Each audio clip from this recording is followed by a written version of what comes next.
The first time I heard Pink Pony Club by Chappell, it played over and over and over again in my head. I knew it was going to be one of my favorite songs.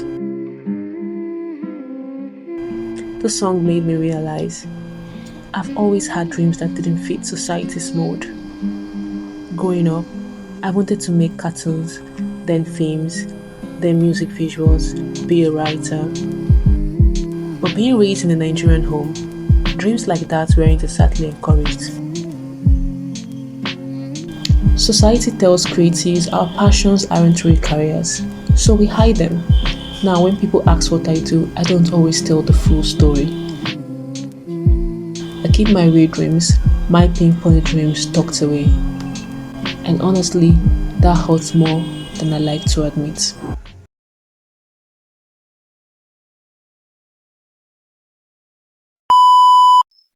Nobody wants my pink pony dreams. If you know this song, I know you wanted me to stay. You pink pony girl, you even do I would obey first. Pink pony club. Yeah, that song. I don't really know the lyrics to the song, but the first time I listened to the song, I was like, yes, I relate to this because in my part of the world where I live in, creativity is not something that is appreciated. It's more like a side hustle, a hobby people do. It's not something that someone can come and ask you, hey, what do you do for a living? And you just open your mouth and say, I create content. I'm a content creator. Most people don't really understand what it means to take your camera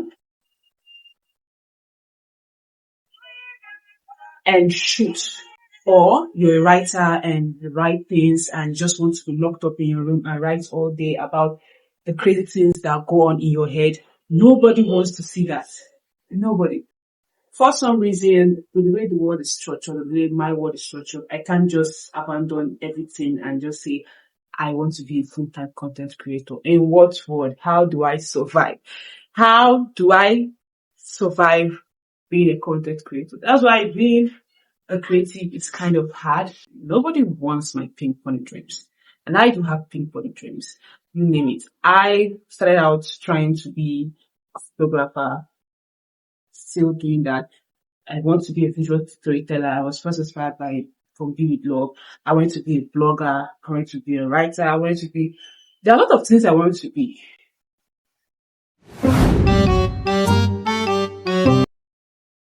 I'm 5 years still going, not a bit true. Yes, but I love doing this. I like doing it. Yeah, so content creating is cringy.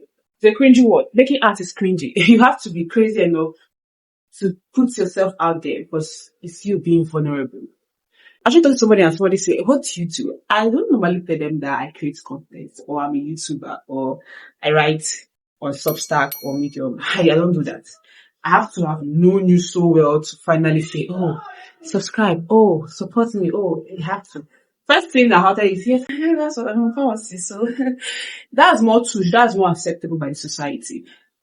And it hurts me because if I was bold enough to tell people what I really want to do, if I was not ashamed, not like ashamed, if the world was not so harsh or so cruel, I could simply just F the whole thing, stop my career in the health world and just go straight for what I'm supposed to be doing, creative things, because I actually love filmmaking.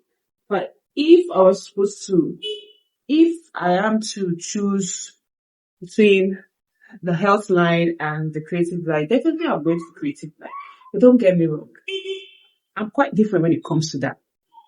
Because I have this thing they call academic validation. It's something that drives me insane. I just love the idea of having a master's and I can have all those in creative work. But I started a journey and I must finish it.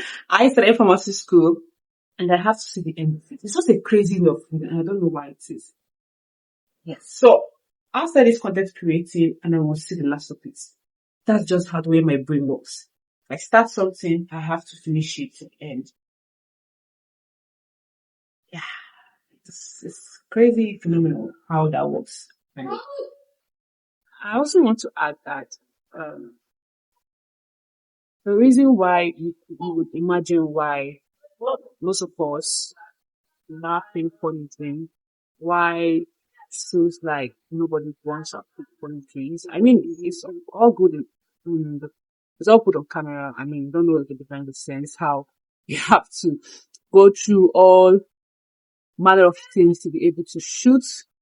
You have this creative idea, but then you look at the surroundings you're in, there's no space for you to act creatively. Aside from that, and I want to also point out that the older generation or our parents, especially women African women, they don't really understand what it means to finally be able to get free time as a content creator, or in fact they see it as a hobby. In fact, they will see me with my camera like, oh, you want to come be a content creating thing. It's crazy, yeah, and I get them. It's more like a hobby.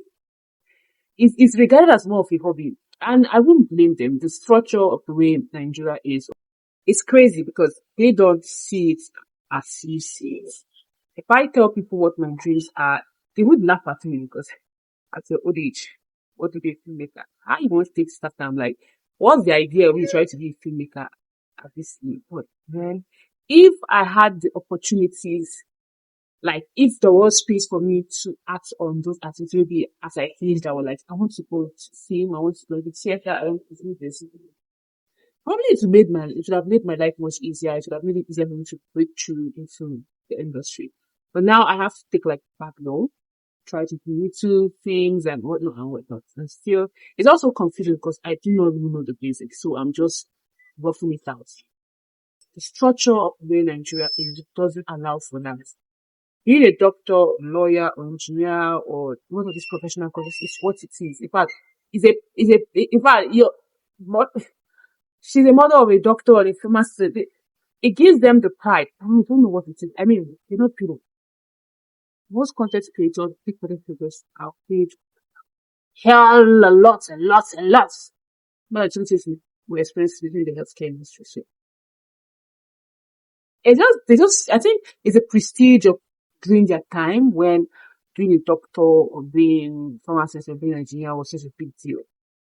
And I think for some of them, they are coming to realize that I think the arts world where it is now. But still, they still struggle with this idea of you being a doctor and then you can do that as a side. Because what they'll tell you, finish school first, then later you will pursue all those ones you are trying to pursue. So